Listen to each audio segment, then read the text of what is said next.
நம்மோடு தொடர்ந்துமாய் பேசும்படியாக நம்மை இன்னும் உருவாக்கும்படியாய் அவருக்கு முன்பாக நம்மை தாழ்த்தி எல்லாரும் ஒரு விஷயத்தை நோக்கிப்போம். நன்றி அப்பா, இந்த நாளிலும் உங்களுடைய வார்த்தைகளுக்காக நன்றி சொல்கிறோம். தகப்பனே, உங்களுடைய ஆவியை கொண்டு நீர் விளம்பின உங்களுடைய வார்த்தைகள் எங்கள் உள்ளங்களை நிறைப்பதாக, எங்கள் இல்லங்களை நிறைப்பதாக இந்த காலத்திலேயே மிகவும் தேவையான ஒரு காரியமானவரே. உன் பிள்ளைகள் இன்னும் உமக்குள்ளே கிட்டி நெருங்கி சேர நீர் பேசுகிறீர். நாங்கள் எங்களை தாழ்த்துகிறோம். உன் சித்தம் எங்கள் வாழ்க்கையில் எங்கள் குடும்பங்களில் நிறைவேறும் இயேசுவின் நாமத்தில் வேண்டிக் கொள்கிறோம். நல்ல தகப்பனே, அப்போ இந்த நாள் முக்கியமான ஒரு காரியத்தை நாம் தியானிக்க போகிறோம். இதை நான் வரும் பாகம் தான் இதை தியானிக்க வேண்டும் என்று நினைக்கிறேன். ஆனால் என் இதயத்தை தேவன் பாரப்படும். அதை நான் தியானித்துக் கொண்டிருக்கும் பொழுது அவர் இதை தொடர்ந்துமாய் பேசினபடினா இந்த காலத்துக்கு நாம் அறிந்து கொள்ள வேண்டிய மிகவும் முக்கியமான காரியம். ஏன்னா இன்றைக்கு நமக்கு தெரியும், நாம் அதை குறித்து அதிகமாய், ஆனாலும் நாம் எப்பொழுதும் எச்சரிக்கை அடையும்படியாய் ஆவியானவர் நமக்கு எப்பொழுதும் அதை எச்சரித்து சொல்லிக் கொண்டிருப்பார். என்றால் நமக்கு தெரியும் நடக்கிற சம்பவங்கள், காரியங்களை பார்க்கிறோம். நம்முடைய கண்கள் திறக்கப்படும்படியாகவே தேவன் நம்மோடு பேசுகிறவராய் இருக்கிறார். ஆகவே மிக ஒரு முக்கியமான ஒரு காரியத்தை பார்க்க போகிறோம். நீங்கள் செவி கொடுத்து கேட்டீங்கன்னா உங்களுக்கு எல்லாமே அழகாய் விடும். பல விதத்தில் இதை தியானித்திருக்கிறோம். ஆனால் இன்றைக்கு நாம் இன்னொரு பெருமானத்தை தியானிக்க ஆவியானவர் நமக்கு உதவி செய்வாராம். எபேசியர் 3வது அதிகாரம் 266வது பக்கம். நமக்கு தெரிந்த வார்த்தை தான், ஆனால் நாம் தியானிக்க போகிற காரியம் சற்று வித்தியாசம். 17, 18, 19 3 வார்த்தைகளை வசனங்களை வாசிங்க. எபேசியர் 3 17 19 வரைக்கும். விசுவாசத்தினாலே கிறிஸ்து உங்கள் இருதயங்களில் வாசமாயிருக்கவும் நீங்கள் அன்பிலே வேரூன்றி நிலை பெற்றவர்களாகி சகல பரிசுத்தவான்களோடும் கூட கிறிஸ்துவனுடைய அன்பின் அகலமும் நீளமும் ஆழமும் உயரமும் இன்னதென்று உணர்ந்து அறிவு கட்டாத அந்த அன்பை அறிந்து கொள்ள வல்லவர்களாகவும் தேவனுடைய சகல பரிபூரணத்தாலும் நிறையப்படவும் அவர் தமது மகிமையினுடைய ஐஸ்வர்யத்தின்படியே உங்களுக்கு அனுக்கிரகம் பண்ண வேண்டும் என்று வேண்டிக் கொள்கிறேன். நாம் அன்பை பல விதத்திலே தியானித்திருக்கிறோம். இன்றைக்கு கொஞ்சம் சற்று வித்தியாசமாய் தேவ அன்பு வெளிப்பட்ட இடங்கள் எப்படிப்பட்டது என்றால் இதில் முக்கியமாக 2 காரியங்களை உங்களுக்கு கோடிட்டு காட்ட விரும்புகிறேன். ஒன்று, அவருடைய அன்பிலே வேரூன்றும்படியால் பவுலை கொண்டு ஆவியானவர் நமக்கு சொல்லுகிறார். இன்னொன்று, அறிவு கெட்டாத அந்த அன்பு. அப்போ என்னுடைய அறிவுக்கும் உங்களுடைய அறிவுக்கும் அது எட்ட முடியாத அளவுக்கு அந்த அன்பிலே வல்லமை உண்டு. பாருங்க, இந்த உலகத்துல பெரிய அறிவாளிகள், பெரிய ஞானவான்கள், பெரிய விஞ்ஞானிகள், பெரிய பட்டம் படித்து தங்கள் பெயர்களுக்கு முன்பாக பேர் பேரா எழுதி வைத்திருப்பதற்கு கூட இந்த அறிவை புரிந்து கொள்ள முடியாது. ஆகவேதான் அவர்கள் மிருகத்தை போல உலகத்துல பெருசா சாதித்திருப்பாங்க. அவங்க மறைக்கும் பொழுது பெரிய பெரிய காரியங்களை அவர்களை குறித்து சொல்லுவாங்க. ஆனால் எல்லாம் ஒன்றுக்கு உதவாது. ஏனென்றால் இந்த அறிவு கெட்டாத அந்த அன்பை அவங்க அறிந்து கொள்ளே. நல்லா விளங்கிக் கொள்ளுங்க, இது ஒரு ஜெபம். இது பவுலுடைய ஒரு ஜெபம். நம்முடைய ஜெபத்தை போலல்ல பவுலுடைய நீதிமான்களுடைய ஜெபம். நம்முடைய ஜெபங்களுக்குள்ள இருக்கிறதெல்லாம் அதாவது உலக பிரகாரமான காரியம். இங்க பாருங்க, இன்னைக்கு 2000 ஆண்டுக்கு முன்பாக எழுதப்பட்ட இந்த வார்த்தை இன்றும் பேசிக்கொண்டுதான் இருக்கிறது. இன்னும் அநேக 1000 ஆண்டுகள் கிறிஸ்துவுடைய வருகை தாமதிக்குமானால் இந்த வார்த்தை பேச போகுது. அப்ப யோசிச்சு பாருங்க, இந்த வார்த்தைக்குள்ளே எவ்வளவு ஆழமான காரியத்தை தேவன் வைத்திருக்கிறார். அப்போ நாம் அந்த அறிவுக்கு எட்டாத அன்பு, நம்முடைய அறிவுக்கு பெண்ணுகின்ற கிறிஸ்துவை நம்முடைய அறிவுக்கு ஏற்ற பிரகாரமே நாம் இங்கதான் சபைகள் தோற்று போய் நிற்கிறது, ஊழியங்கள் தோற்று போய் நிற்கிறது. நாம் நம்முடைய வாழ்க்கையில தோற்று போய் இருக்கிறோம் என்று சொன்னால் நம்முடைய அறிவுக்கு ஏற்றபடி, நம்முடைய மனுஷ மூளைக்கு ஏற்றபடி நாம் கிறிஸ்துவினுடைய அன்பை நாம் புரிந்து வைத்திருக்கிறோம்.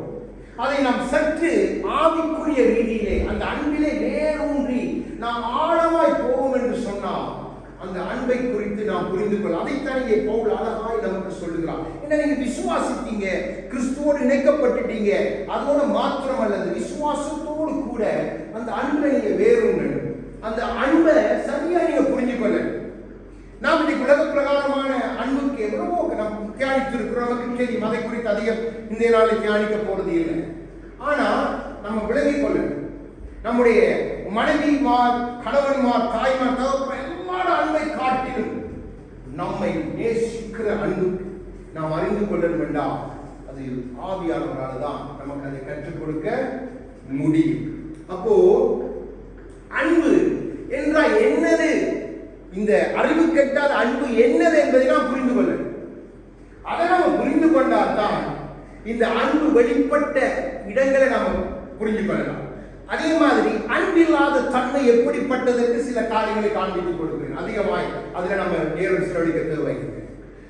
அப்போ முதலாவது நாம் தெரிந்து கொள்ளணும், அன்பு என்றால் என்ன. நம்ம அன்பு என்றால் நம்முடைய மூளையில் நம்ம நினைத்திருக்கிறது அல்ல அன்பு. பாருங்க, என் மனைவி சொன்னா, ஒரு 17 வயசு வாலிபன் 28 வயது ஒரு பெண்ணோடு தவறான உறவில் இருந்து அந்த பெண் அவனை மணக்க மாட்டேன்னு நம்ம நாட்டில் யாழ்ப்பாணத்தில் அவன் தற்கொலை செய்து மறித்து போய்விட்டான். அப்போ அவன் புரிந்து கொண்ட அன்பு தவறான அன்பு. அதை நான் சொன்னேன், அன்பை நம்ம புரிந்து கொள்ளணும். அன்பு என்றால் என்னது என்பது தெரிந்து, அறிவு கேட்டால் அன்பு நம்ம தெரிந்து கொள்ளணும். நம்முடைய அறிவுகளை நம்ம பார்க்கிற இந்த லவ் ஸ்டோரிகள், நம்ம பார்க்கிற இந்த அன்பெல்லாம் குப்பை. அது நம்முடைய வாழ்க்கையில ஒன்றுக்கும் உதவாது. அடிச்சு விட்டுற வார்த்தைகள்லாம் ஒன்றுக்கு உதவாது. நம்ம உண்மையான அன்பு என்றால் என்னன்னு பார்க்க போறோம். அப்போ முதலாவது அன்பு என்னது என்பது பார்ப்படைய ஓசியா 11வது அதிகாரம் 4வது வசனத்தை எடுங்க.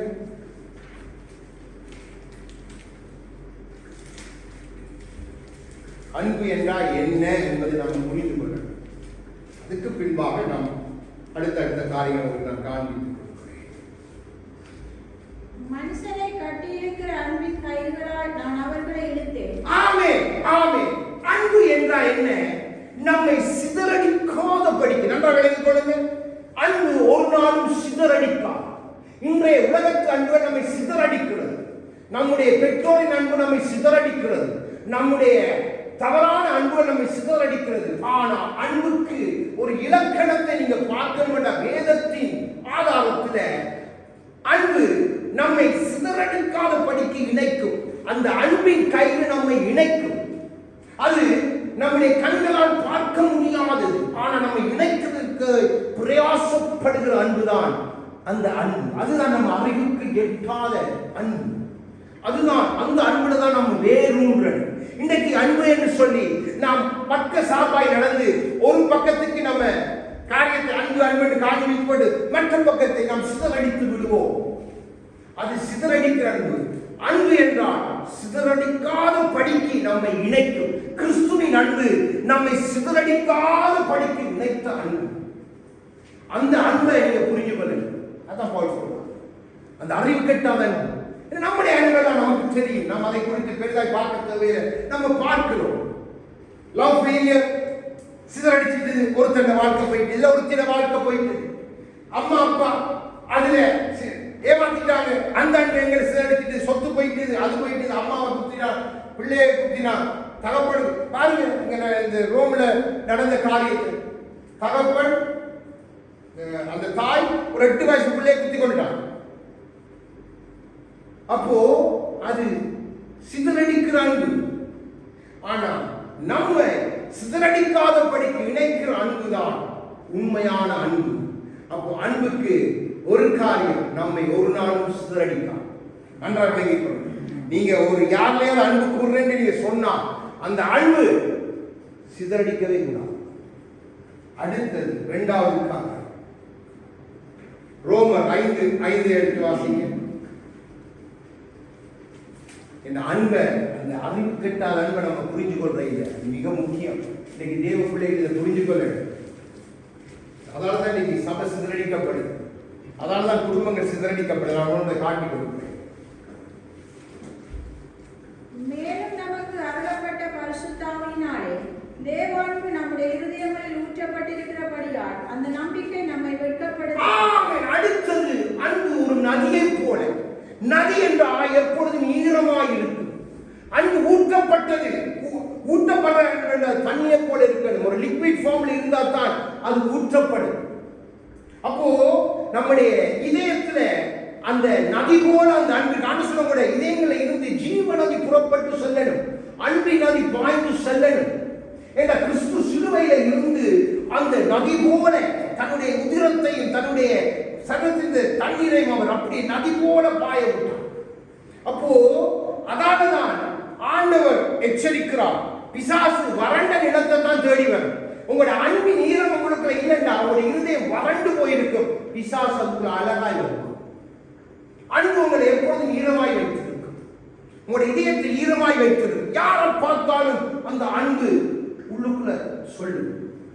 அந்த அன்பு அறிவு கெட்டாத அன்பு. நீங்க வாங்கிட்டு ரோட்ல நடந்து போவீங்க, உங்களுக்கு அந்த முகம் தெரியாத ஒரு மனுஷியும் அப்போ நீங்க நடந்து போக திடீரென்று அந்த மனுஷன் மேல உங்களுடைய இதயம் தானாக உங்களை அறியாமலே இழுக்கப்பட்டு போறது. அதுதான் அந்த அன்பின் ஈரம் இருந்தா அது நடக்கும். அந்த அன்பின் ஈரம் இருந்தா அது இழுக்கு. நம்ம யாரையும் பார்க்க மாட்டோம், எந்த சூழ்நிலையை பார்க்க மாட்டோம், உதவி செய்ய ஓடுவோம். இல்லைன்னா நம்மளால் முடிந்த அந்த ஈரத்துல தான் நதியை போல அன்பு உங்களுடைய இதயத்துல இருக்கணும். இந்த ஆவியானவர் நமக்குள்ள நதியால் ஊற்றப்பட்டுட்டான். ஆவியானவர் நான் வைத்திருக்கிறேன் என்று சொல்லி போட்டு நமக்கு இந்த அன்பு இல்லைண்டா நீங்க சற்று யோசிச்சு பாருங்க. எத்தனை குடும்பங்களுக்குள்ள கணவன் மனைவிக்குள்ள சரியான அன்பு இல்லை, எத்தனை பிள்ளைகளுக்குள்ள தாய் தகப்பன்மாருக்குள்ள அன்பு இல்லை. ஏன்? அந்த அன்பு என்கிற ஈரம் இல்லை, வறட்சியாய் வெளிப்பிரகாரமாய் இருக்கிறபடினால் உள்ள இருந்து வர முடியல, வாயால வந்துட்டு போயிருக்கு. அப்போ அப்படி நம்முடைய அன்பு இருக்கக்கூடாது. அந்த அன்பு அறிவு கெட்டாத அன்பு. நம்முடைய இதயத்துல ஈரம் இருக்குதா, அந்த அன்பின் ஈரம் இருக்குதா நம்ம அடிக்கடி நம்ம சோதிச்சு பார்க்க. அது தேவ பிரசன்னத்துல போய் நீங்க அவரோடு உறவாடும் பொழுதுதான் அதை நீங்க சோதிச்சு பார்க்க. அப்போ உங்களுக்கு தெரியும், ஓஹோ தேவன் கொடுத்த அந்த என்னுடைய அறிவு கெட்டாத ஒரு அன்பு எனக்குள்ள இருக்குது, அதுதான் தேவ அன்பு. அப்போ அந்த அன்பை நம்ம புரிஞ்சு கொள்ளணும். இன்னைக்கு புரிஞ்சு கொள்வது இல்லை. அந்த அன்பை சரியாய் புரிந்து கொள்ளாதபடியினால்தான் குடும்பங்கள் சிதறடிக்கப்பட்டு போயிட்டு, இன்றைக்கு சமூகம் சிதறடிக்கப்பட்டு இருக்குது, சபைகள் சிதறடிக்கப்பட்டு. நான் பின்பாக ஒவ்வொரு காரியங்களை காண்பித்துக் கொள்ளும் ஏதை ஒரு முன்னோட்டமாக சொல்லுகிறேன் என்பதை பின்பாய் நீங்கள் புரிந்து கொள்வீர்கள். என்ற நாம் தெளிவோடு இருக்கிறது. நம்முடைய அன்புல சரியான இணைப்பு இருக்கிறது, சரியான ஈரம் இருக்கிறது. அடுத்த காலம் உன்னத பாட்டு 1:4 எடுத்து வாசிங்க.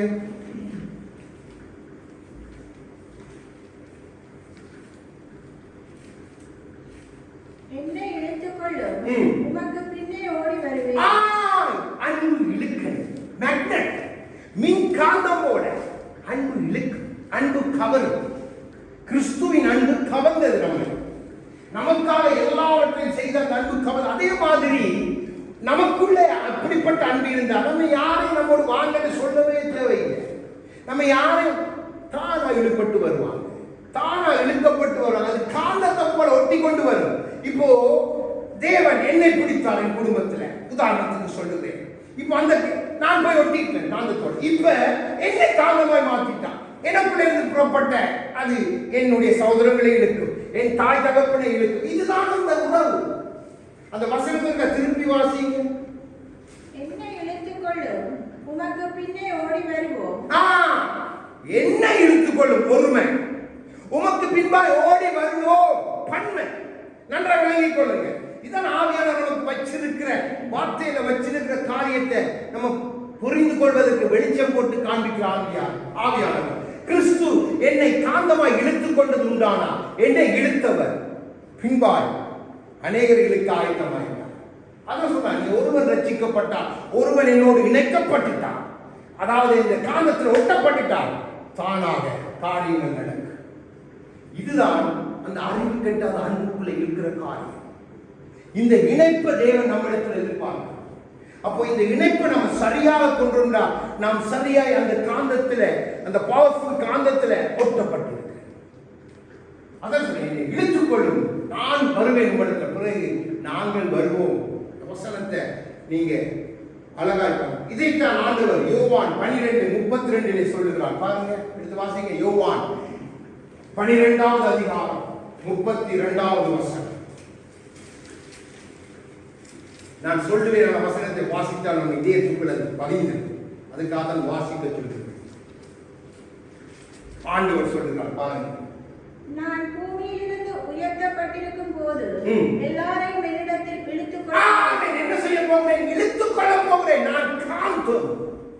உன்னத பாட்டிலே சொல்லப்பட்டது போல உன்னை யோவானை இழுத்தேன், யோவானை கொண்டு அனைவர் இழுத்தேன், பவுலை இழுத்தேன், பவுலை கொண்டு அனைவர் இழுத்தேன். இந்த இணைப்பு ஆண்டவரை சொன்ன, நான் உங்களை இழுத்துக் கொள்ள போகிறேன்.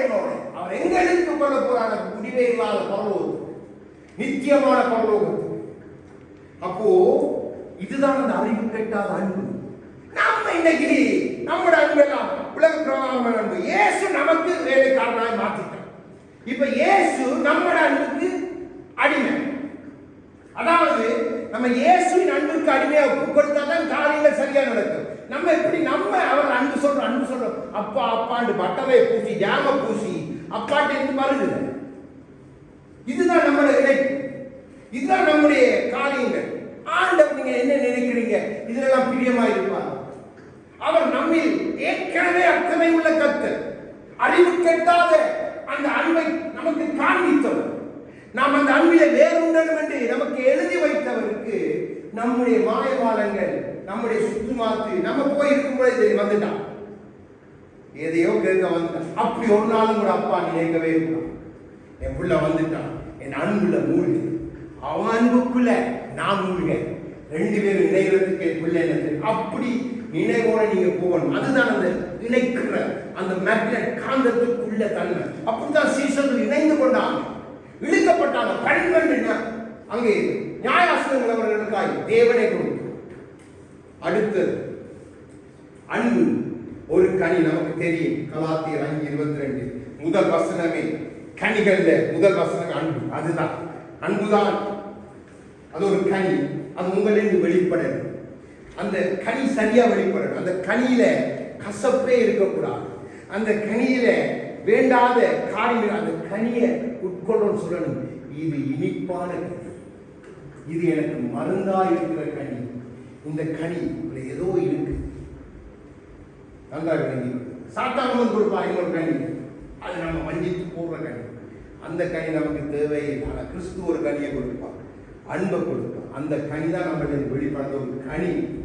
அப்போ அன்பு ஒரு கனி. அதை நான் அதிகமாக சொல்ல. அடுத்தது அன்புதான் அடித்தளம், அஸ்திபாரம். ஆகவேதான் கனிகள்ல தேவன் கொண்டு முதலாவது வைத்தது அந்த அஸ்திபாரத்தை, அடித்தளம்.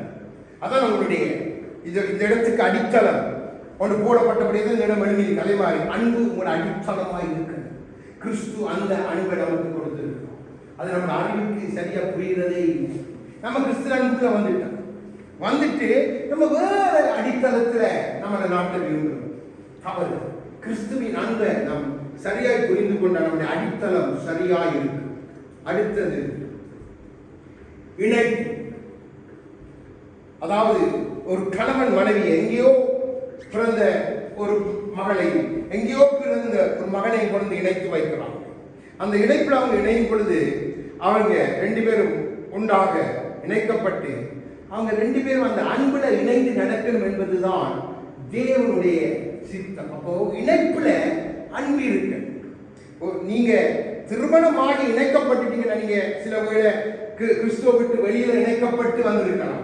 ஆனா நீங்க கிறிஸ்துவ அறிஞ்சு கொண்டுட்டீங்கன்னு சொன்னா உங்க கணவன் ரசிக்கப்படலையோ, உங்க மனைவி ரசிக்கப்படையோ, அதெல்லாம் காரியம். அதெல்லாம் நீங்க சாப்பிட்டு போக சொல்லவே கூடாது.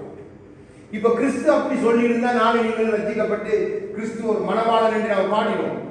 இந்த மனவா முடியாது, இணைய முடியாது. கிறிஸ்து நமக்கு வேற காரியமா இருக்கும். அப்போ பாருங்க, அந்த இடத்துல தான் மிக முக்கியமாக கப்பிள்ஸ் சொன்னா ரெண்டு பேர் இணைகிறது, அதான் கப்பிள்ஸ். இப்ப பாருங்க, இதை இணைக்கிறதுக்கு ஒரு பட்டன் இருக்கு. இதுதான் இந்த ரெண்டு முனையும் இணைத்து வைக்கும். அப்போ இதுக்கு போடுறதுக்கு இங்கிலீஷ்ல சொல்லுவாங்க கஃப்லிங். இது இப்ப நம்ம பட்டன். இது பாருங்க, சிலாக்கள் போட்டு அந்த கஃப்லிங் மாதிரி ஒரு டிசைன்ல போட்டு மூடி இருப்பாங்க. அந்த கஃப்லிங் அது கப்பிள்ஸ், அது அந்த இணைப்பை குறிக்கிறது. அதுக்காக உங்களுக்கு அதை சொல்றேன். அப்போ கிறிஸ்துவோட நம்ம இணைப்பு, அந்த அன்பின் இணைப்பு அப்படி இருக்கு. கணவனுடைய அன்புல நான் நினைச்சு இருக்கேன். அப்போ கிறிஸ்துவா பரவோ என் மனவாட்டியுடைய அன்புல, அதான் நான் இறங்கி வாரார். தன் மனவாட்டிக்குள்ள உலாவுகிறார், மனவாட்டி அரவணைக்கிறார், முத்தமிடுகிறார். அப்போ அந்த அன்புக்குள்ளே இழுத்து செல்லுகிறார். அப்போ இந்த இணைப்பை நீங்க புரிஞ்சு கொள்ள, நம்ம அந்த இணைப்பை புரிஞ்சு கொள்றதே இல்லை. நம்ம இந்த குறிப்பு கணவன் மனைவி கொஞ்சம் வீட்டுக்குள்ள கணவன் மனைவியா இருப்போம், ஆனா வேற வேற காரியங்கள், வேற வேற. கணவனுக்கு மனைவி பக்கத்துல வந்தா பிடிக்காது, மனைவிக்கு கணவன் பக்கத்துல வந்தா பிடிக்காது. அப்ப இணைப்பு இல்லை. நல்ல விளைவுகள் நமக்கு வேதம் எச்சரிக்கிறது. அந்த அன்புக்கு நீங்க வந்துட்டீங்கன்னு சொன்னால் எல்லாமே நேர்த்தியா இணைக்கப்பட்டு இருக்கணும். ஒரு நாள் நீங்க அதை மறக்கக்கூடாது, இணைப்பு. அப்போ அன்புக்கு அடுத்த இலக்கணம் என்னென்றால் இணைப்பு. அன்பு நம்ம இணைக்கணும், இணைக்கிறது தான் அன்பு. ஆகவேதான் பவுல் சொல்லுகிறார் ரோமர் 8:39, நமக்கு தெரியும், உங்களுடைய அன்பை விட்டு எதுவும் என்னை பிரிக்க முடியாது. ஏண்டா உங்களுடைய அன்புல நான் இணைக்கப்பட்டிருந்த ஆண்டவரே, உலகம் என்ன பிரிக்க முடியாது, வியாதி என்ன பிரிக்க முடியாது, வியாபாரம் பிரிக்க முடியாது, எதுவும் பிரிக்க முடியாது. ஆனா ஒரு காரியம் அங்கே சொல்ல இல்லை, அந்த அன்பை விட்டு பிரிக்கிற ஒரு காரியம் உண்டு. அந்த அன்புக்கு விரோதமாய் நாம் செய்கிற பாவம். அந்த அன்பை விட்டு நம்மை பிரித்து போடும். இதெல்லாம் பிரிக்காதுன்னு சொல்லிட்டார். ஆனா பாவம் மட்டும் அந்த அன்பை விட்டு நம்மை பிரித்தே தீரும். ஆகவே நான் சொல்றது, பாவம் செய்யாத என் அன்பை விட்டு போயிடுவோம், என் அன்பை விட்டு தூரமா போயிடுவீங்க, இழப்பு இருக்காது. அப்போ அந்த அன்பு நம்ம சிதறடிக்காதபடி காக்கணும். ஆகவேதான் பவுல் ஒரு 18 காரியங்கள் அதில் சொல்றான். 18 சாத்தானுடைய தந்திரங்கள். வியாதியை கொண்டு வருவான், வியாபாரத்தை கொண்டு வருவான், துன்பத்தை கொண்டு வருவான், நாசத்தை கொண்டு வருவான், மோசத்தை கொண்டு வருவான். இதெல்லாம் தேவதூதன் கூட வந்து காரியம் செய்ய பார்ப்பான். பெரிய இதெல்லாம் ஒன்றுமே பிரிக்காது. அதை நீங்க நிச்சயித்துக் கொள்ளணும். அதுதான் நம்முடைய அறிவு கெட்டாத அன்பு. அதைத்தான் அவர்கள் சொல்லுகிறான், கிறிஸ்துவின் அந்த அன்பு. அதைத்தான் இங்கே சொல்ற, அறிவு கெட்டாத அன்பு. அது நான் வேறொன்றினபடினா பிரிக்காது, என்னை பிரிக்காது. பாவம் பிரிக்கும், அதை நீங்க தெரிந்து கொள்ளணும். அடுத்ததாக உன்னதப்பா 2:4 எடுத்து வாசிங்க.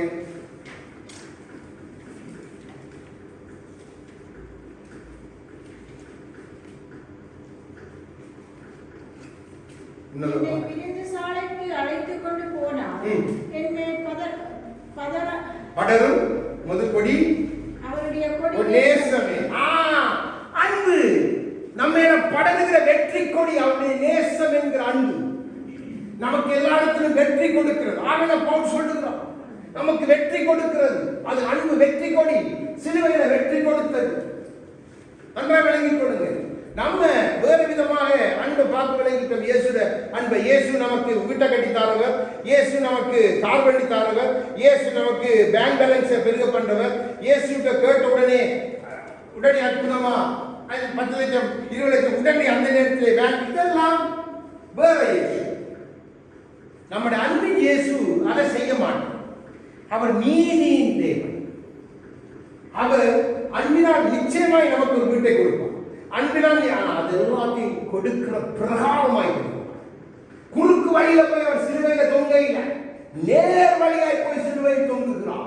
குறுக்கு வழியை சத்துரு காட்டுறான், எல்லாத்தோட அது கொடுக்கிறேன், என் காலில் விழுந்து என்னை வணங்கும் என்று சொல்லப்படுது. ஆண்ட சாப்பாள இன்றைக்கு சபைக்குள்ள அன்பை விட்டு உங்களை பிரிக்கிற காரணம், அன்பை உங்க மேல படர விடாத படிக்கு அநேகம் வந்துருக்கு. அப்போ அதில் நமக்கு தேவையே இல்லை. எம்மனவான என்னில் அக்கறை உள்ளவர் எந்த நிலையிலும் என்ன உயர்த்துவார், எந்த நேரத்திலும் என்ன உயர்த்துவார், ஒரு நாளும் என்னை கைவிடாது. அப்போ நம்ம அன்பின் காரியங்களை சரியாக புரிந்து கொள்ளணும். அடுத்ததாக இன்னும் 2 காரியத்தை பார்க்க முடியும். அன்பு எடுத்து வாசிங்க. உன்னத பாட்டு 8:6.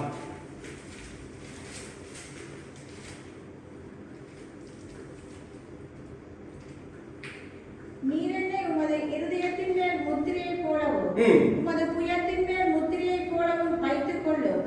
நேசம் மரணத்தை போல் வலிது, நேச வைராக்கியம் பாதாளத்தை போல் கொடிதாயிருக்கிறது. அதன் தழல் அக்கினி தழலும் அதன் ஜுவாலை கடும் ஜுவாலையுமாய் இருக்கிறது. எல்லாவற்றை காட்டிலும் அந்த அறிவு கட்டாத அன்பு பயங்கரமானது.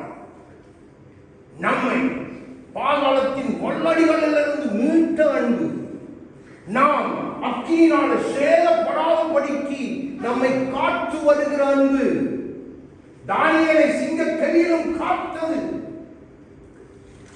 அப்போ அந்த அன்பு நம்முடைய ஆச்சரியமா இருக்கு. நம்முடைய அறிவுக்கு இந்த அன்பு எட்டுறதே இல்லை. நம்ம ஏதோ வேறு விதமாய் ஐயோ நான் தனித்து விடப்பட்டுட்டோம், நமக்கு விளங்குறே இதெல்லாம் செய்த அன்பு, சாத்தானை விதித்து மரணத்தின் வல்லடியே ஜெயமாய் மாற்றி மரணமே கூறங்கே பாராளமே ஜெயமங்கே என்று சொல்ல பண்ணின அன்பு நமக்கு தெரியும் வேண்டாம், நம்ம அறிந்திருப்ப வேண்டாம். நம்ம எதை குறித்து கவலைப்படும்? மரணம் என்பதை குறித்து இன்றைக்கு அநேகருக்கு பயம். மரணம் உங்களை அடுத்த பரிமாணத்துக்குள்ள கொண்டு போகும். மரணம் நீங்க கண்ணை மூடும் பொழுது அங்க உங்களை தேவனோட இணைக்கிறது தான் மரணம். அவர் அறிஞ்சிருக்கிறார். அப்போ நீங்க அதை குறித்து பயப்படக்கூடாது. நமக்கு ஜீவன் எப்பொழுதும் இருக்கு. ஒரு செகண்ட் தான், அதுக்கு பிறகு நம்ம ஜீவனுக்குள்ள பிரவேசிச்சிருவோம். கிறிஸ்துவின் அன்பை நாம் புரிந்துருக்கோம். ஆனால் அதுதான் அங்கே சொல்லுகிறான், அது எல்லாத்தையும் காட்டிலும் பயங்கரமா இருக்கு அவருடைய அன்பு. நம்ம ஒரு நாள் விடா அதை நம்ம சரியா புரிஞ்சு கொள்வோம் என்றால் நம்ம அவர் கேட்ட பிரகாரமா இந்த அன்புல நம்ம நடக்கும். அப்ப நம்முடைய வாழ்க்கைகள் எல்லாம் சரியா மாறும். அடுத்தது அன்பு கொடுப்பது. கிறிஸ்து சிலுவையில தன்னை முழுமையாய் கொடுத்தான். ஆகவேதான் நீங்க மரியா அந்த அன்பின் நிமித்தம் இளம் பெண், அந்த நாட்கள்ல அநேக காரியங்கள் கல்லறைகளும் கொலை செய்வாங்க, அப்படிப்பட்ட. ஆனால் அது இருந்தது ஒரே ஒரு கருவறை. அந்த அன்பை அவள் தூதன் சொன்ன பொழுது அவள் எந்த மறுப்பும் சொல்ல இல்லை, தன் கருவறையை கொடுத்துட்டான். பவுல் அந்த அன்பை கண்ட பொழுது உலகத்தை குப்பையாய் வெறுத்து தள்ளி தன்னையே அப்படி அந்த தரிசனத்துக்குள்ள விட்டு கொடுத்துட்டான். அதனால தலை வெட்டப்பட்ட பொழுதும் அசையவே இல்லை, கொடுத்தார். அன்பு கொடுப்பது, அன்பு கொடுப்பது. கிறிஸ்து தன்னை முழுமையாய் கொடுத்திருக்கிறார். அவர் சொன்னார், இறைமையால் நீங்க வாசிப்பாங்க, முழு இதயத்தோடு முழு உள்ளத்தோடு நான் அவர்களுக்கு என்னை கொடுக்கிறேன். அப்போ அந்த அன்பு, அதுதான் அந்த அறிவு கட்டாத அன்பு. அதான் சொன்னேன், நம்மட அன்பு முழுமை இல்லை. ஒரு கணவன் மனைவிக்குள்ள கூட நிறைய மறைவுகள் இருக்கு. கணவனுக்குள்ளே இருக்கும், மனைவிக்குள்ளே இருக்கும். என்னதான் நம்ம இருந்தால் நிச்சயமாய் குறைவுகள் உண்டு. பிள்ளைக்கும் பெற்றோருக்கும் அன்புல குறைவு உண்டு. நம்ம நேசிக்கிற எல்லாத்திலும் குறைவு உண்டு. ஆனா கிறிஸ்து முழுமையாக தம்மை கொடுத்தார். ஆகவேதான் அந்த அன்பை நாம் அறிந்து கொள்ளணும் என்று நமக்கு ஆவியானவர் திருவிழம் பட்டுகிறார்.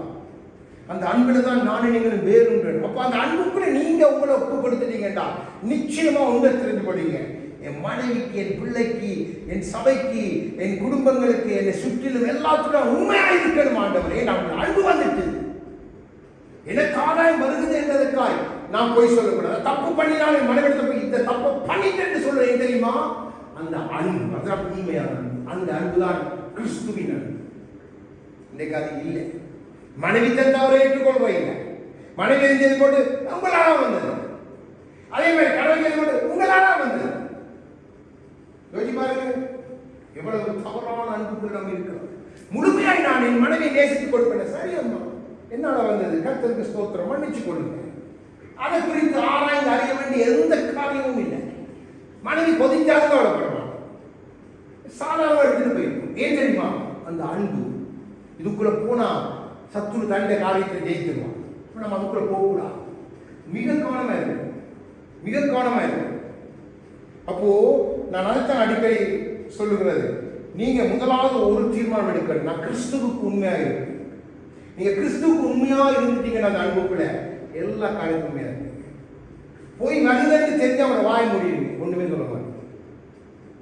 உள்ளது உள்ளபடி சொல்லிட்டு போயிட்டே இருக்கு. அதுதான் அன்பு. அப்போ அன்பு என்னது என்பதை நீங்க புரிஞ்சு கொள்ளத்தான் இவ்வளவு காரியங்கள் அவங்களுக்கு சொல்லித்தரேன். இப்ப அன்பில்லாத தன்மை நமக்கு தெரியும்.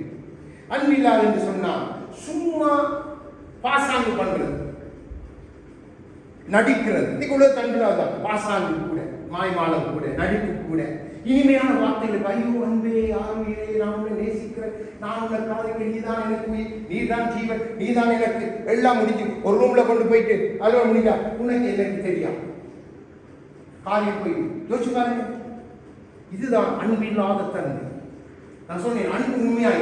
அன்பு அடுத்த பேர் என்னன்னா உண்மை. அதான் அன்பு. மற்றதெல்லாம் நடிப்பு. மற்றதெல்லாம் பொய். அன்பு செய்கிறது மாதிரி நடிக்கிறது அன்பே அல்ல. அன்பு கிறிஸ்துவுடைய அன்பண்டா. கொடு, எல்லாத்தையும் கொடு, உண்மையாய் கொடு. முடியலண்டா, எனக்கு முடியலன்னு சொல்லி ஆண்டவர் அநேக காரியங்கள் அப்படி சொல்லியிருக்கு. ஏண்டா நம்ம பாவத்துக்கு கொண்டு போய், நம்மை தீமைக்கு கொண்டு போய், அப்போ நம்ம அடிச்சு பறிக்க கூடாது. பொய்யா அன்பில்லாத தன்மை நமக்குள்ள நடிக்கக்கூடாது. மனைவிட்ட கணவன் நடிக்கக்கூடாது, கணவன்கிட்ட மனைவி நடிக்கக்கூடாது, பிள்ளைகள் தகப்பன் தாய்கிட்ட நடிக்கக்கூடாது, அதே மாதிரி பெற்றோர் பிள்ளைகளுக்கு நடிக்கக்கூடாது. அதே மாதிரி சமூகத்திலும் நீங்க உண்மையா இருங்க. வேலை செய்யறது உண்மையா இருக்கு. தவறு கிட்டீங்களா, தவறிட்டு இந்த இடத்துல இந்த காரியம் நடந்து முடிஞ்ச விஷயம்.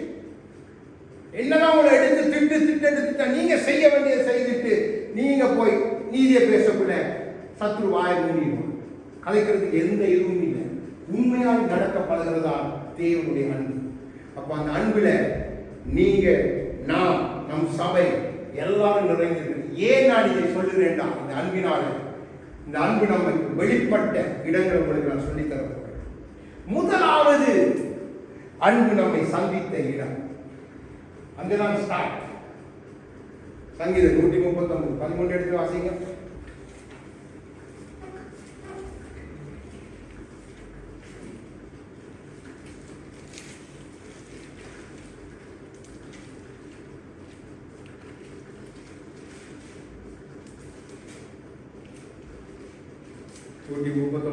சங்கீதம் 13வது வசனம். ஒன்றை தியானிச்சுட்டு காரியத்தை சொல்லுங்கள். நீர் என் உள்ளிந்திரியங்களை கைக்கொண்டிருக்கிறீர்.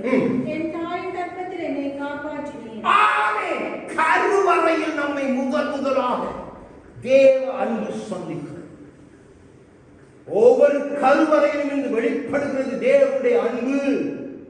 அன்பு சந்திக்கிற கருவறையில. அப்போ கருவறையில தேவன் உண்டாக்குற நீங்கள் நானும் அதிசயமானவர்கள்.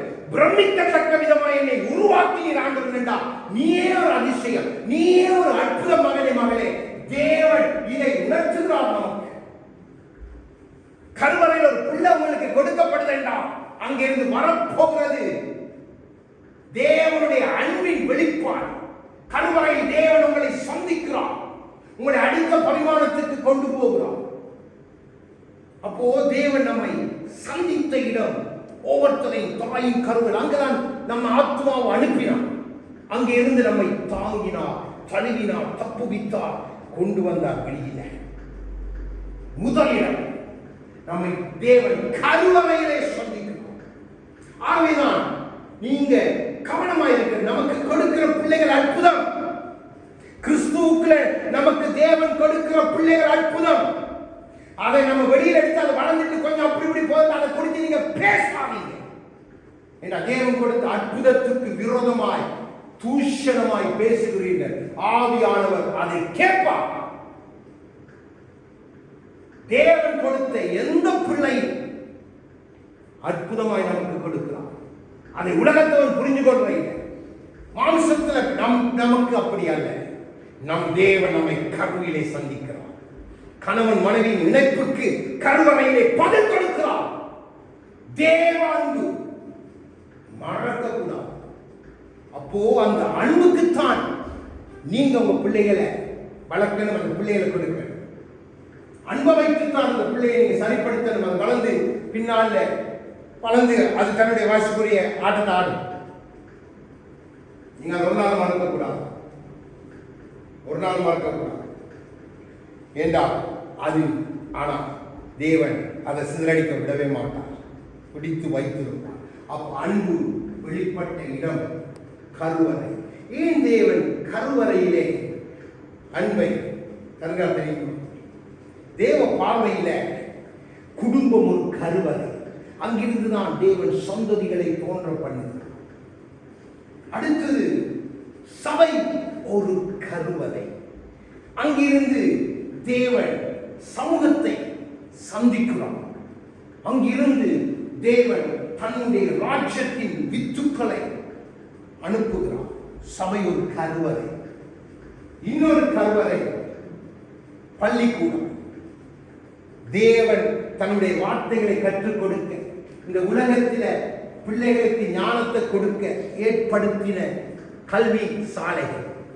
அங்கிருந்து தேவன் நல்ல எதிர்காலத்துக்கு சமூகத்துக்கு வேண்டிய தலைவர்களை உருவாக்குற ஞானத்தை கொடுக்க விரும்புகிறார். அது ஒரு கருவறை. ஆனா அங்க நம்மட பிள்ளைய தேவன் அனுப்பினா அங்க நம்மட பிள்ளை தான் அங்க மைய பொருளாயிரும். உலகத்தை பார்த்து நம்ம கற்றுக்கொள்றது இல்லை, நம்ம பார்த்து உலகம் கற்றுக்கொள்ளணும் என்றுதான், சமூகம் திருந்தணும் என்றுதான் சபையை கர்த்தர் உருவாக்குறார். சபையை தேவன் கருவறையாய் பார்க்கிறார். பிள்ளைகளை பராமரிக்க, பிள்ளைகளை கொண்டு வந்து போஷிக்க, பிள்ளைகளை வழிநடத்த. ஆகவே நான் சொன்னேன், தேவ அன்பு சந்திக்கிற இடங்கள் கருவறை. அப்போ அதுல முதலாவது கருவறை தாயுடைய கர்ப்பப்பை, குடும்பம், அடுத்ததாய் சபை, அடுத்ததாய் பள்ளிக்கூடங்கள். நம் உலகத்தை பார்த்து கற்றுக்கொள்ள பிறந்தவர்கள் அல்ல, நாம் தேவனுடைய வார்த்தையை கொண்டு கற்றுக்கொள்ள நம் தான் சப்ஜெக்ட். உலகத்துக்கு நாம் தான் பாடம். ஆகவே ஆண்டவர் சொன்னார், சாட்சிகள் நீங்க பாடம். என்ன உங்க ஒரு சாட்சியும் உலகத்துக்கு பாடம் போய் இருங்க. அப்போ தேவ அன்பு நம்மை சந்திக்கிற விதங்களை நம்ம புரிஞ்சு கொள்ளுங்க. நம்ம இன்னைக்கு அற்பமானது பிள்ளைகளை பெறுறதுக்கு முதல் அப்படி கஷ்டப்பட்டு இப்படி கஷ்டப்பட்டு அப்படியெல்லாம் பெற்றுட்டு தேவன் பிள்ளையை கொடுத்த பிறகு அந்த பிள்ளை தான் நமக்கு பைக். அந்த பிள்ளையை வச்சு தான் சாத்தானுக்கு அதான் தேவை. நீங்க எப்படிப்பட்ட பிள்ளைகளை நீங்க ஒன்று செய்யணும், முழங்கால இருங்க. கர்த்தர் கொடுத்ததா, கர்த்தர் ஒரு நாளும் கெட்டதை கொடுக்கவே மாட்டார். நன்றாக கர்த்தர் நல்லதைத்தான் கொடுப்பார். கர்த்தர் இந்த பூமியை நல்லதாத்தான் உருவாக்கி, தேவன் கற்ப பயிர் பிள்ளையை உருவாக்கினால் இங்க நன்றாய் தெளிவாய் இருக்கு. சில நேரம் அது நமக்கு கொஞ்சம் கஷ்டமான காரியங்கள் செய்ய பார்க்கும். ஆனாலும் அதை திருத்துற வழி வேண்டி இருக்கு. இந்த சப்ஜெக்ட், இந்த வேதம், அதை வச்சு நீங்க பேசணும். உங்களோட வார்த்தைகள், வீண் வார்த்தைகள், அப்படி நீங்க இதெல்லாம் விட்டீங்கடா அது சுத்தி சுத்தி வரும். நீ அப்படித்தான் போவா, இப்படித்தான் போவா, இல்லை அதெல்லாம் சுத்தி கொண்டே இருக்கும். வருவான் அவன் ஆகி இதுல இந்த வார்த்தை பிடிச்சு கொள்வான், இதை பிடிச்சு நல்லது இருக்குவான், அது பிடிக்கூடாது பிள்ளை நீங்க ஆசிரியர் பண்ணணும். அப்ப போவான். அவன் ஆண்ட டக்கல் தராசில பார்ப்பேன், நீதியும் தேவை. ஓஹோ என் பிள்ளை இப்படி 4 வார்த்தை விட்டாலும் இங்க 10 வார்த்தை நல்லதா சொல்லியிருக்கான். அப்ப கலெக்ஷன் சொல்ல சாத்தாக்கணும் 6 வார்த்தை எந்த பக்கம் தான் நிற்குது, அதால போய்க்குவான். கவனம் அவரையும் ஒரு கோபத்தில் ஏதாவது வந்துட்டா கேன்சல் பண்ணிட்டு ஆண்டோட மன்னிப்பு கட்டுறது. அவங்களை திரும்ப திரும்ப சொல்றேன், மிக கவனம். தேவன் நம்மை சந்திக்கிற ஒரு இடம். கணவன் மனைவிக்கு தேவன் வைத்திருக்கிற அற்புத வரம் அது. அதுக்கு விரோதமாக நீங்க பேசாதீங்க. உலகத்துல நான் தெரியாம பேசுறேன், ஏன்னா அவனுக்கு தேவ அன்பு இல்லை. தேவ அன்பு வெளிப்பட்ட விதமும் தெரியாது. நமக்கு தெரியும். நம்முடைய பிள்ளைகள் நாம் ஒரு நாள் தீது ஆன சொல்லை சொல்லவே கூடாது. அதை குருற தூதன் பிடித்து காரியத்தை வாங்கிக்கணும். மிக கவனம் பிள்ளைகள், மிக கவனம். எச்சரிக்கிற தேவ சமூகத்தில் இருக்கு. பிள்ளையை சொல்லி திருத்துங்க, பிள்ளையோடு பேசி திருத்துங்க, ஜெபம் பண்ணுங்க. கர்த்தர் ஜெபத்தை கேட்பார். என்ன சொல்றார், எனக்கு பயப்படுற பிள்ளைக்கு மேல என்ற கிருபை இருக்குதுன்னா நிச்சயமா இருக்கு. அந்த பிள்ளை அறியாம இருக்கலாம், பின்னால தேவன் அதை அறிய பண்ணுவார். மிகவும் கவனமா இருக்க. தேவ அன்பு நம்மை சந்தித்த ஒரு விசேஷித்த இடம். இன்னைக்கு சில பேர் பிள்ளை பெற்றானே என்ற பிள்ளை, அப்பதான் என்ன பிள்ளை, தேவன் நமக்கு கொடுத்த பிள்ளை. நம்ம 2 பேருக்கு அதுல பங்கு இருக்கு. டக்குனு பிள்ளை பங்கு டக்குனு மனைவி சரிடா அங்கால பையனுக்கு தகவல் கொடுத்தப்படுது. உங்களால பிள்ளை வேதத்திற்கு வாசிங்க. பிள்ளை வளர்க்க வேண்டியவள் ஸ்திரீ, சபை ஒரு ஸ்திரீ. இந்த கருவறையில் தான் பிள்ளைகள் வளர்க்கப்பட. அதான் தேவன் கொடுக்கிற பெரிய பொறுப்பு தாய்மார். ஒரு நாளும் மறக்கக்கூடாது. தகப்பன் நிற்கும் பங்கு உண்டு. தகப்பன் நும் சேர்ந்து செய்யும். தாய்க்கு ஒரு விசேஷித்த பங்கு. ஜெபத்துல பிள்ளையை நடத்துறதுல தாய்க்கு பெரும் பங்கு இருக்கு. பெரிய பங்கு ஸ்திரீக்கு தான். மறக்காதீங்க. உங்களுக்கு வேதத்தில் பல உதாரணங்கள் காட்டலாம். நான் இப்போ அந்த சப்ஜெக்ட் நம்ம தியானிக்காத படிக்கிறனால இதோட நான் ஸ்டாப் பண்றேன். அடுத்தது பாருங்க, ஒரே இடத்துல அன்பு நியாய தீர்ப்பும் வெளிப்பட்டது. எடுங்க 2 நாளாகவும் 18:31.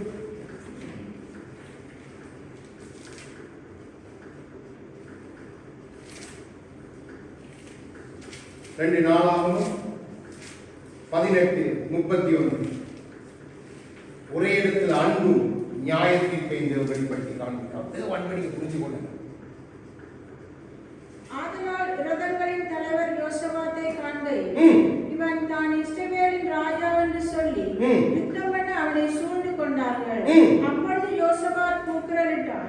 கர்த்தர் அவனுக்கு அனுசரணையா இருந்தார். அவர்கள் அவனை விட்டு விலகும்படி தேவன் செய்தார். ஆமென். பாருங்க, யோசபாத் கர்த்தருக்கு பயந்து நடக்கிற அன்புக்கு அவன் உற்சாக மனம் கொண்டு செய்த மனிதன். இப்போ சத்ருவாய ராஜா ஆகாப்பு வேற காரியம் அவனை வைத்து சாத்தான் இவனை முதன்மைப்படுத்தி அவனை சாதாரணமாய் போக பண்ணினான். ஆனா தேவ அன்பு பாருங்க, அந்த இடத்துல நல்ல அழகான ஒரு வார்த்தை. அவன் ஜெபிக்கவும் இல்லை, உன்னை கூக்குறான். இந்த ஆபத்து நெருக்கிட்டாங்க, வேறு வழியா இல்லை, கூக்குறேன். அன்பு கேட்டுச்சு. உடனே அத்தனை பேரை விலகி போக பண்ணிட்டு அந்த தன் அன்பு வைத்த மகனை சேதப்படுத்த வந்த சத்துருவை அங்க ஆகாப்பு ஒருவன் அவனை வாட்சி பாருங்க அந்த வசனத்தை. அவன் தெரியாம, அவன் பெரிய வீரன் இல்லை, ஏதோ தெரியாம எடுத்து விட்டுருக்கான் எங்கேயோ. ஆனா தேவன் அடித்தான். அன்பையும் நியாய தீர்ப்பையும் வெளிப்படுத்தினான் தேவன். பாருங்க, அதான் நான் சொல்றது. என்னதான் சத்துரு உங்களுக்கு எதிராக என்ன வச்சிருந்தாலும் தேவ அன்புல நீங்க கட்டப்பட்டுட்டீங்கன்னா கர்த்தர் வருவார், சத்துரு சிதறடிக்கப்படும். நீங்க அப்பா என்றாலே போதும், இயேசுவே என்றாலே போதும், கர்த்தர் இறங்கி வருவார். கர்த்தர் எப்படி யோசிச்சு பாருங்க, அத்தனை ரதங்களும் அவனை சூழ்ந்து கொண்டது. போர்க்களம், யுத்த களம். அடுத்திருந்த வீசி இருக்கலாம், எது செய்திருக்கலாம். அவ்வளவு பேரும் விலகி போற அளவுக்குண்டா அந்த அன்பை கொஞ்சம் புரிஞ்சு கொள்ளுங்க. தேவ அன்பை நீங்க புரிஞ்சு கொள்ளுங்க. அதான் நம்முடைய அறிவுக்கு எட்டாத அன்பு. நம்முடைய அறிவுக்கு இது நடக்காது, இது சரி வராது, நான் முடிஞ்சு நான் சாக போறேன், இதான் நம்முடைய அறிவு. ஆனா தேவ அறிவு சொல்லுது இல்ல, விலகி போக பண்ணிடும். அப்போ நீங்க தேவனுடைய அன்பை சரியா புரிஞ்சு கொள்ளணும் பிள்ளைகளை. சபையில புரிஞ்சு கொள்றீங்க. சபை இன்னைக்கு தேவனை ஏமாற்றத்துக்கு தான் வழி தேடுது. அந்த அன்பை வைத்து சம்பாதிக்க வழி தேடுது. அந்த அன்புக்கு விரோதமாய் காரியம் செய்ய விரும்புது. ஆளுநருக்கு எல்லாம் தாறுமாறு தேவக்காரன் வெளியில இருக்கிறவங்க நம்மளை இலகுவாய் குற்றப்படுத்துறாங்க. என்னன்னு சொன்னா நம்ம சரியா அந்த அன்பை புரிஞ்சு கொள்ள இல்லை. அந்த அன்புடைய ஆழத்துக்குள்ள நம்ம இல்லை. அடுத்தது சாலையில வெளிப்பட்ட அன்பு. 2 சாமுவேல் 6 வாசிங்க. 6 ஆண்டவருடைய இங்கெல்லாம் எந்தெந்த இடத்துல தேவனுடைய அன்பு வெளிப்படுத்த. ஏன்னா யோசபாத் மேல அவன் அன்பு கூர்ந்தவன். அன்பு அவனை காப்பாற்றி இன்னொருவனுக்கு நியாயத்திற்கு இதே காரியத்தை தேவன் திருப்பி செய்கிறான். சாலையில் வைத்து செய்கிறான். வாசிங்க 2 சாமுவேல் எடுங்க. 6ஆம் அதிகாரம் 7ஆவது வசனம். அப்பொழுது கர்த்தருக்கு ஊசாவின் மேல் கோபம் உண்டது. அவனுடைய துணிவின் நிமித்தம் தேவன் அங்கே அவனை அடித்தார். அவன் அங்கே தேவனுடைய பெட்டி அண்டையில் செத்தான். இப்போ தேவன் அடிக்கிறன்னு சொன்னா யார் அடிச்சிருக்கணும்? இந்த பொட்டியை அங்கிருந்து கொண்டு வர பண்ணினது தாவீது. அவன் அதை கொண்டு வர வேண்டிய பிரகாரமாய் கொண்டு வராம அந்த பொட்டிக்கு முன்பாக ஆடிக்கொண்டு போனது தாவீது. அங்க அந்த பொட்டியை மாடிகள் மேல வச்சிட்டு வரணும் என்று கட்டளை கொடுத்தது தாவீது. ஆனா தேவன் அடிக்கணும் என்றால் தாவீதைத்தான் அடிச்சிருக்கிறது. ஆனா தேவன் தாவீதை அடிக்கல, அதுக்கு பதிலாக ஊசாவை அடிக்கிறான். ஏன் தெரியுமா? அந்த வசனத்தை 9ஆம் வசனத்தை வாசிங்க. தாவீது அன்றைய தினம் கர்த்தருக்கு பயந்து கர்த்தருடைய பட்டி என்னிடத்தில் வருவது எப்படி என்று அன்றைய தினம் கர்த்தருக்கு தாவீது பயப்படுகிறான். அந்த அன்புக்கு தனியை போடுங்க. உங்களுக்கு தெரியுமா? நீங்க எடுத்து வாசி பாருங்க. தாவீதுடைய யாசீன் புத்தகத்துல இந்த ஊசா அடிக்கப்பட்ட பிறகு நீங்க பாத்தீங்கன்னா 3 மாசம் அந்த ஓபேத்தியோட வீட்டுல அந்த இது இருக்கு. இந்த 3 மாசம் தாவீது என்ன செய்யறான்? அந்த அரண்மனையை துறந்து எல்லாத்தையும் விட்டுட்டு எல்லாம் ஒரு போர் இல்லை ஒன்றுமில்லை 3 மாசம் அவன் போயிட்டு தேவ அன்புல தன்னை ஒப்பு கொடுக்கிறான். என்று அவனுக்கு அதை மறக்க முடியல. தேவன் செய்த அந்த இதை பார்த்து உடைக்கப்பட்டு தன் மேல் அவர் வைத்த அன்பை உணர்ந்து தேவ சமூகத்தில் 3 மாதம் தாவீது எந்த ஒரு காரியத்திலும் ஈடுபட இல்லை. எழுதி வைத்திருக்குது. ஆசிரியர் புத்தகத்தை பார்க்க 3 மாதம் எதுக்கும் வரல. அவன் அரமனை படுக்கையை திறந்தான், அரமனை வாசத்தை திறந்தான், போர்களை திறந்தான், எல்லாத்தையும் நிர்வாகம் எல்லாத்தையும் விட்டு போய் தேவ அன்புல இருந்துட்டு மானானது நீரோடைய வாங்கித்து கதருமா போல ஆண்டவரே என் ஆத்மாவுடைய அன்புக்காய் கதறுது என்று அன்பை தேடினான். அந்த அன்பு அடிக்கப்பட வேண்டிய 100க்கு 100 தாவீதுக்கு நல்லாவே தெரியும். கொல்லப்பட வேண்டியவன் தாவீது. தேவ அன்பு அவனை காப்பாற்றி அவனை சரியான அதன் பின்பாய் தாவீது பாருங்க சரியாய் நேர்த்தியாய் கொண்டு வருகிறான். அதான் தேவ அன்பு. நன்றாய் விளங்கிக் கொள்ளுங்க. சில காரியங்கள் உங்களுக்கு சில விஷயங்களை உங்களுக்கு காண்பித்துக் கொடுக்கும்படியா பாருங்க. அன்பை நீங்க எப்படி இறங்கி வர பண்ணலாம். அதுக்கு நம்முடைய ஜெபம், நம்முடைய அர்ப்பணிப்பு மிகவும் முக்கியம். அந்த அன்பை நீங்க தேவனோட உறவாக இடமே அதுதான்.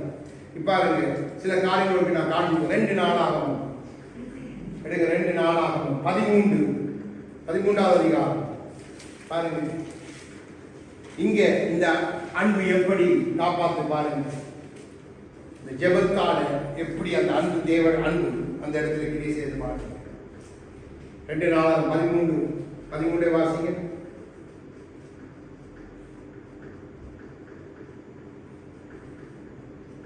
யெரொபெயாம் அவர்களுக்கு பின்னாக வரத்தக்கதாக ஒரு பதிவிடையை சுற்றி போக பண்ணினார். அப்படி அவர்கள் யூதாவுக்கு முன் இருந்தார்கள். அந்த பதிவிடை அவர்களுக்கு பின் இருந்தது. இப்ப இந்த முன்னும் பின்னும் நெருக்கப்படுகிறான். வச்சுட்டான் யெரொபெயாம். இப்ப இந்த இடத்துல அவன் செய்த காரியத்தை பாருங்க. 14 வாசிங்க. யூதா ஜனங்கள் திரும்பி பார்த்த போது முன்னும் பின்னும் யுத்தம் நடக்கிறதை கண்டு கர்த்தரை நோக்கி கூப்பிட்டார்கள்.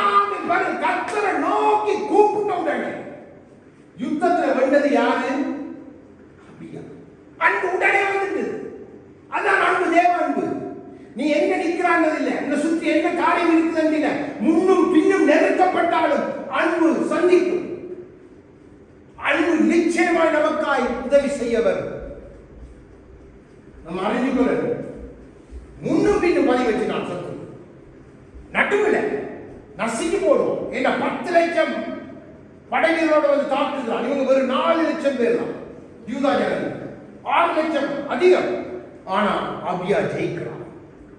எப்படி ஆயிற்று? அவங்க கர்த்தரை நோக்கி அந்த அன்பை நோக்கி கூப்பிட்டாங்க. அன்பு உடனே வெளிப்பட்டது. 2 நாளாகவும் 33:11.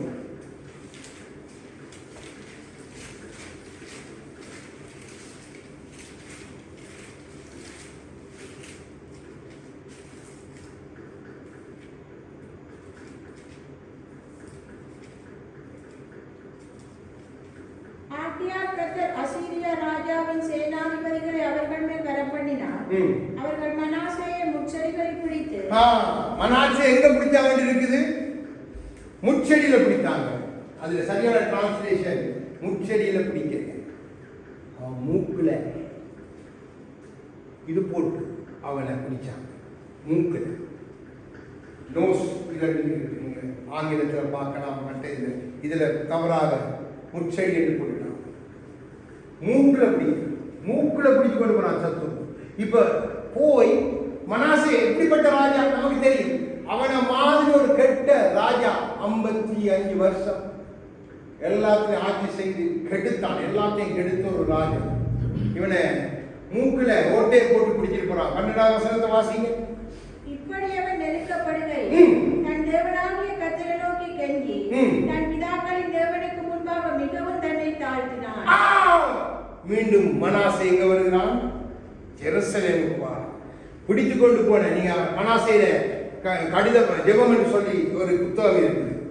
அதுல நீங்க பார்க்கலாம். அவன் அங்கே இருந்து அந்த ஜெபத்துக்கு பின்பு ராஜா அவனுக்கு சுதந்திரம் கொடுக்கிறான். அவன் வெளியில வந்து அவன் எல்லாரோடும் இருந்து அவன் செய்கிறான். நல்ல காரியங்களை செய்கிறான். ராஜா அதற்கு பின்பாய் அவனை திருப்பி அனுப்புறான். ஜெருசலேம்ல போய் நீ மீண்டும் அரசாட்சி செய்ய தேவனை அதற்கு வாய்க்க பண்ணுகிறான். ஆனா பிடிச்சிட்டு போனது என்ன? கழுத்துல போட்டு பிடிச்சா நம்ம கொஞ்சம் முரட்டு பிடிக்கலாம் போல். ஆனா மூக்குல போட்டு இழுத்த என்னோட கதாலதான் மாட்டுக்கு எங்க போடுறது? மூக்குல. அதான் நான் மூக்குல மூக்குத்தி போடாதீங்க. சத்துருவங்களை எப்படி விழுக்கும். கொஞ்சம் எடுத்துறா நீங்க தான் நீங்க போய் ஏன்னா மூக்குல நல்லா விளங்கி. அதனாலதான் மாட்டுக்கு நீங்க பெருசா இருந்த சும்மா எல்லாம் மாடு டாக்டர் விலகி போகும். ஏன்னா மூக்குல சாத்தான் நம்ம மூக்குல போட்டு இழுக்க பார்ப்போம். மிக கவனம். தேவன் அந்த நுகத்தடியை முறிக்க விரும்புகிறார் என்ற அன்புள்ள கர்த்தர். அப்போ அவர் நம்மை சந்திப்பான். பாருங்க எப்படிப்பட்ட ராஜா, ஆனாலும் தேவன் சந்திக்கிறான். அவன் பிதாக்கள் போல அவன் கூப்பிட்டான், சந்திக்கிறான். அந்த அன்பு அதான் தேவனுடைய அன்பு. நீங்க சரி அந்த நம்ம அறிவு நம்மளே அறிவு நம்ம அத்திய ஆண்டவர் கொண்டு என்ன போட்ட இதுல கொண்டு என்ன போட்ட இவரெல்லாம் ஆண்டவரா இவரெல்லாம் எனக்கு தேவனா இதெல்லாம் இதா அப்படின்னு நமக்கு அது நம்மளோட அறிவு. தேவ அறிவு மாறிப்பாங்க ஒரு நாள் மறக்க. அடுத்து நமக்கு தெரியும் நான் யோசப்பா சூழ்ந்து கொள்ளும் பொழுதும் நம்மை விடுவிக்க நம்மை சந்திக்கிற அன்பு. சத்து நம்மை சூழ்ந்து கொள்ளும் பொழுது நம்ம என்ன பெரிய ஜெபம் இயேசுவே என்று அந்த இடத்துல இருந்து சொல்லிட்டீங்கன்னாலே உடனே அந்த அன்பு நம்மை சந்திக்கும், நிச்சயமாய் சந்திக்கும். அது எந்த மாற்றமும் இல்லை. அதுதான் நம்முடைய அறிவு கேட்டால் அன்பினுடைய உண்மை. அடுத்தது அப்போஸ்தலர் 9:4.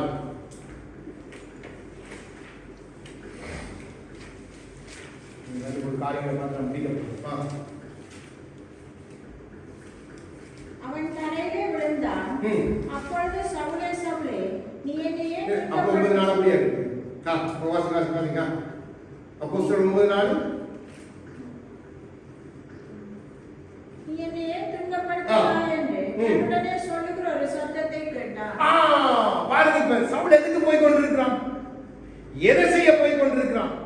துன்பப்படுத்த, கொல்ல, அடிக்க, சிறைப்பிடித்து கொண்டு வர்றதுக்கு ஒரு துன்மார்க்கனை போல போய் கொண்டிருக்கிறான். ஆனா அன்பு சந்திப்பு, அந்த சந்திப்பு சாதாரண சிதறடிக்கப்பட வேண்டிய ஒரு பாத்திரத்தை அப்படியே உருவாக்குதல் அன்பு. அது போற வழியில தேவன் சந்திக்கிறான். எங்க போற வழியில? தமஸ்குக்கு போற வழியில சந்திக்கிறான். இதுதான் தேவனுடைய அன்பு. நீங்க நம்ம பிள்ளை சேலம் ஆண்டவர் சந்திப்பான். அவர் டைம் வச்சுக்கான். தமஸ்குக்கா போறான், இரு மகனே உனக்கு முன்பு நான் நிற்பேன், முள்ளில உதைக்கிறது உனக்கு கடினம், மறக்காதீங்க. உடனே ஆண்டவரை பவுலை சந்தித்தீரே, மறுதளித்த பேதுருவையும் சந்தித்தீரே. அந்த அன்பு நம்மை சந்திக்க வல்லது, நம் பிள்ளைகளை சந்திக்க வல்லது, நம் குடும்பத்தை சந்திக்க வல்லது. அன்பை நம்முடைய அறிவுக்குள்ள கொண்டாரு. தேவனுடைய அறிவில் இருப்பார், தேவனுடைய அன்புல வேறுபாரு. அடுத்தது நமக்கு தெரியும் சங்கீதம் 18:14. நான் நேர புறப்படியா சொல்லிக் கொண்டு போறேன். ஜலப்பிரவாளத்தின் மத்தியில், பெரு வெள்ளத்தின் மத்தியில என்னை தூக்கினேன், துச்சல பிரவாகங்கள் என்னை சூழ்ந்து கொண்டது, என்னை தூக்கி கண்மலையிலே நிறுத்தி. அன்பு சந்திக்க வெள்ளத்துல இருந்து சத்துரு கொண்டு வர பிரச்சனை உங்களை தூக்குறதுக்கும் அன்பு சந்திக்கும். அந்த அன்பை நீங்க புரிஞ்சு கொள்ளுங்க.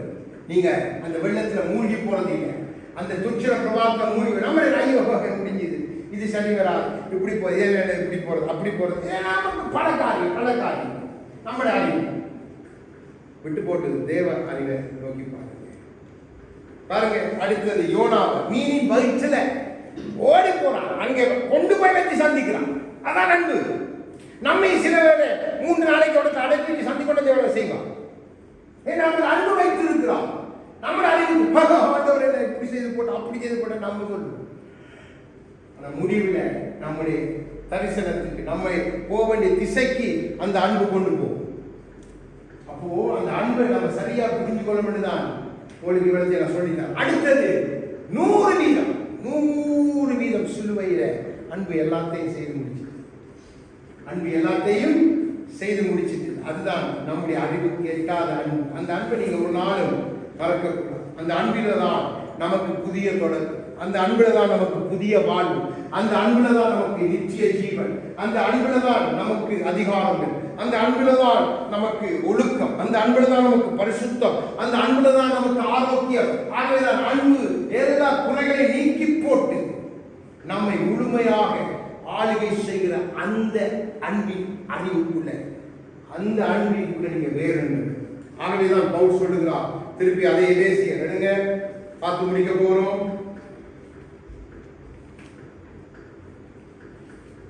18வது வசனத்தை வாசிங்க.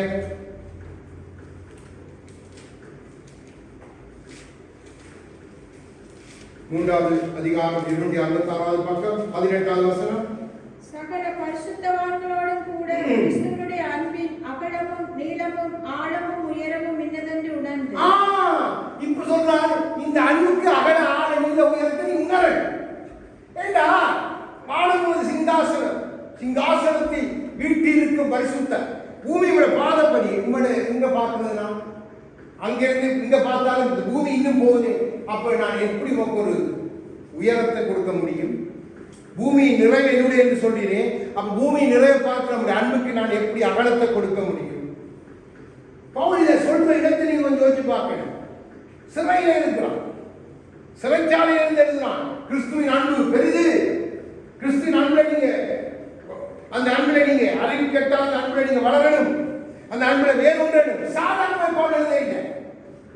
அவன் எழுதின அவன் எழுதினான், என்ன கிறிஸ்துவின் அன்பு, கிறிஸ்துவின் அன்பு. நான் ஓடின செய்த என்ன கிறிஸ்து கொண்டு சிறைக்குள்ள போட்டுட்டேன். இப்ப கையெல்லாம் இது போட்டு வச்சுக்கலாம், விலங்கு ஆணியெல்லாம் குற்றமா இருக்கு.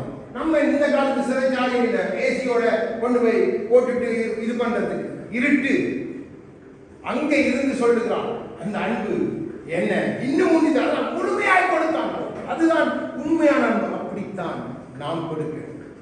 அந்த அறிவு கேட்டால் அன்பை நானும் நீங்களும் இழைத்திருக்கணும் என்றால் நாம் அப்படி கொடுக்க. சும்மா அன்பில்லாத தன்மையை நம்ம விட்டு நீங்கிற.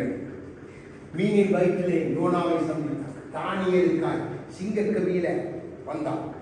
அன்று நண்பர்களுக்காய் இறங்கி வந்தான். இன்னும் அநேகத்தை நாம் ஒரு சொல்லலாம்.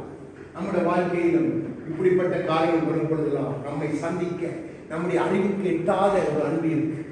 நம்முடைய வியாதி நம்ம மேற்கொள்ள முடியாது. நம்ம வியாதியை தியானிக்கணும். நம்ம வியாதியை தியானித்து அதுக்கு வியாக்கியம் கொடுக்கும். இதால பின்னுக்கு அப்படி நடக்குமா இப்படி நடக்குமா வியாக்கியம் பண்ணும். வியாதிக்கு வியாக்கியம் கொடுத்து கொண்டு போறோம். ஆண்டவர் தன்னுடைய சுகமாயிட்டு அது உன்னுடைய பங்கல். அப்ப நாம் இப்படி வாழ பழகி நம்முடைய கொஞ்சம் காரியங்கள் கொஞ்சம் நம்ம அதுதான் நம்முடைய வியாக்கியம், அதுதான் நம்முடைய தியானம், அதுதான் நம்முடைய நித்திரை, அதுதான் நம்முடைய போக்குவரத்துல எல்லாம் நம்முடைய அறிக்கை இப்படியே போகும். இது அன்பில்லாத தன்மை. அன்பை நீங்க புரிஞ்சிட்டீங்கன்னா நான் சொன்ன சில காரியங்கள் தான். இன்னும் எவ்வளவோ தியானிக்கலாம். அன்பை தியானிக்கல அதுக்கு நமக்கு நாட்கள் போதாது, நம்முடைய ஆயுசு நாட்கள் கூட போதாது. அப்படிப்பட்ட அன்பு தியானித்துக் கொண்டே இருக்கலாம். அப்போ நம்ம அக்கறையுள்ள அன்பு, நம்மை சந்திக்கிற அன்பு, நம்ம தரிசனம் வைத்தா சந்திக்கும், நம்மை தெரிந்து கொண்டா சந்திக்கும். நம்முடைய கருவறையை நம்ம சந்தித்து நமக்கு பிள்ளையை கொடுத்த அந்த பிள்ளையை முடிவு பரியந்தம் சந்தித்து நிலைநிறுத்த வல்ல அன்பு. நீங்க மறக்கக்கூடாது. இந்த அன்புதான் நம்மை அவர் அண்டையிலே வரும்படி அழைக்கிறது. இந்த அன்புக்குள்ள நீங்க வந்து பாருங்க.